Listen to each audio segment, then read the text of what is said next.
Hi, this is Professor Aruja Moreno with some notes on Chapter 8, Objectives 1 and 2. So understanding this idea of insurance and why it's so important really has to do with understanding how life goes. Unexpected stuff happens. You might buy a car, might be the car of your dreams, and perhaps it gets into an accident, a tree falls on it, or it gets robbed. You might have spent a long time saving up for a house or starting a business, and you don't want anything to happen to your house or to your business. It would be horrible if it burst into flame or something terrible happened. So insurance is how we cover those types of risks. But those are about things. What about you yourself? Well, you are an earner. You earn money to do all those things that I was mentioning. So what happens if you get sick?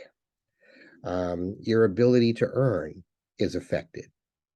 Worse, what if you become disabled, right? What if you sustain an injury which really stops you from working at your job? Well, your earnings, your income, your wages are at risk. This is why we need to talk about health insurance and disability insurance, sort of understand how we cover those risks. And lastly, as it starts in this chapter, what happens when you have a whole life planned?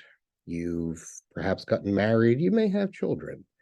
You know that these folks are, in many cases, dependent on your income um, to pay for the house, to pay for expenses, for college or other types of plans that you may have for your children in the future. Well, we never really know when we're going to be checking out of the hotel Earth. We could pass quite suddenly. And these things do happen unexpectedly. Well, life insurance allows us to replace the income and save those plans. So the house doesn't have to be taken, or your children can get schooling or other types of things as you had planned, should you have been here. So we're all subject to various risks just by living life. And so the concept of insurance is really about how to protect those risks. Okay. So that's the basic thing. There's a few really good videos I have that you should watch that explain it a lot better than I ever could. But nonetheless, this chapter is about life insurance. But before we get into any of that, it's really sort of understanding why we need insurance and what insurance does and doesn't do. First of all, you got to understand that there is different types of risk. Insurance only can cover something called pure risk. Pure risk means that if something happens, all that could ever happen to you is a loss. That's different than something called speculative risk. With speculative risk, say you buy $100 worth of lottery tickets and none of your numbers come up as usual. Well, you lost $100 and that's a loss, but it's speculative, which means you could have also won. If your numbers came up, you could have been much wealthier than you are today.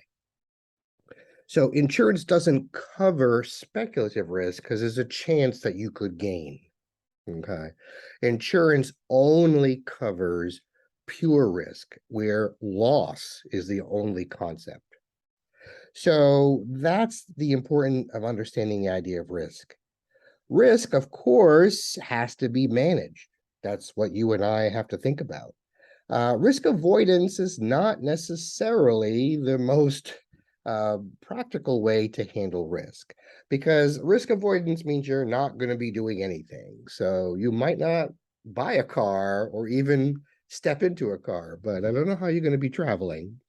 You might not purchase a house, you might not do anything, but there are risks that you are trying to avoid. It's very, very difficult to avoid all types of risks because we have to live life. So risks naturally happen. Well, another thing we can do is try to prevent or control any type of losses that we can sustain. So, for example, if we simply drive the speed limit, we have we can control or prevent something terrible happening, because speed is, of course, related to a lot of car accidents and fatalities and other horrible things that happen on the road. You may also decide not to smoke or do anything like this in your house because the risk there is that you might, forget about it and a fire can break out.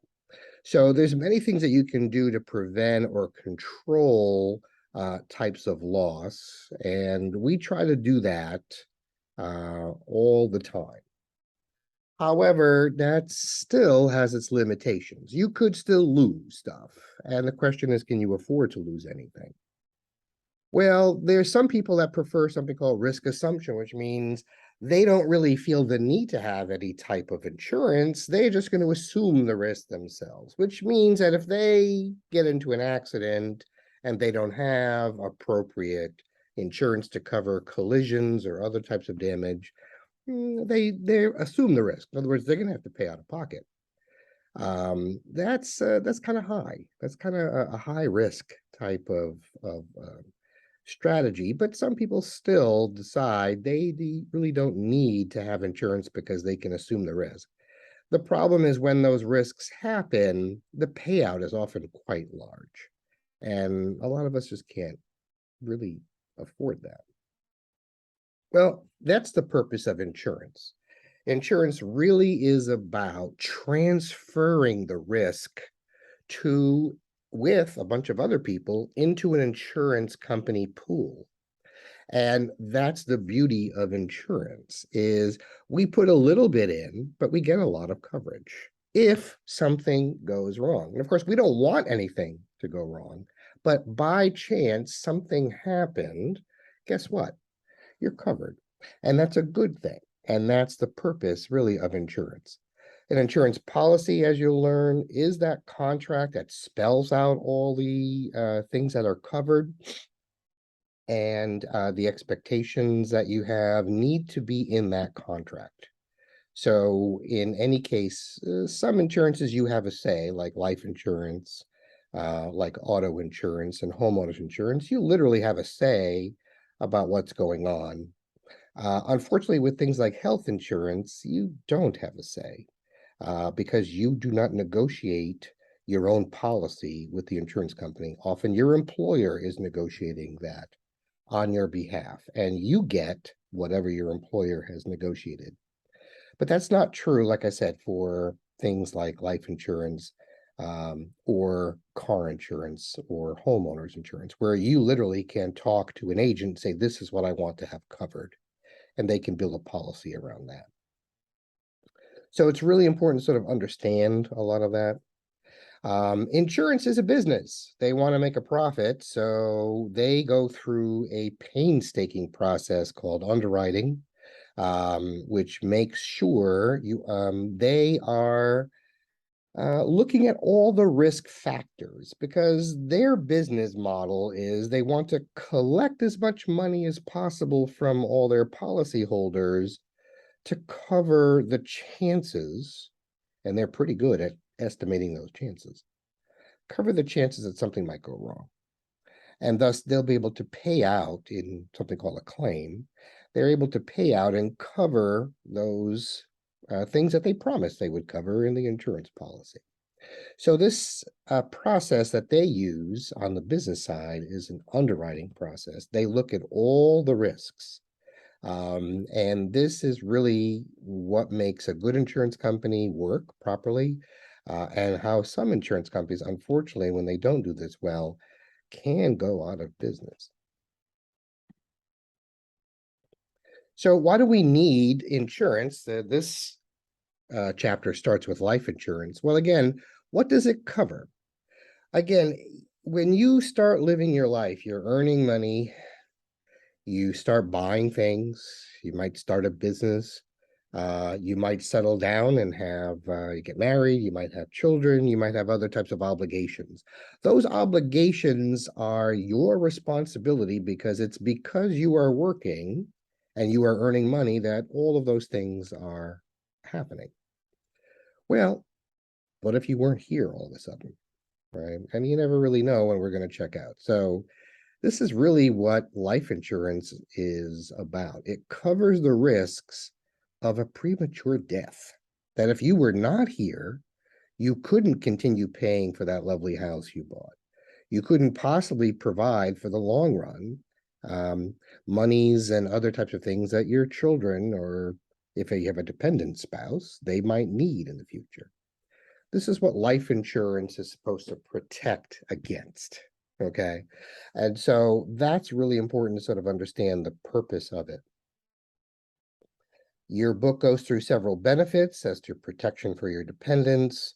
Again, if you have a home and you're one of the main people that provide payment for that home, that life insurance proceeds could help to continue to pay your mortgage, so you don't have, your family can stay in the house. It can also be used as a savings vehicle. Some insurance policies have a savings function as well and build up a cash value over time. The big question is, do you need it? Well, this is a big question. If no one depends on your income, if you have no dependents, then chances are you probably don't need life insurance. Okay.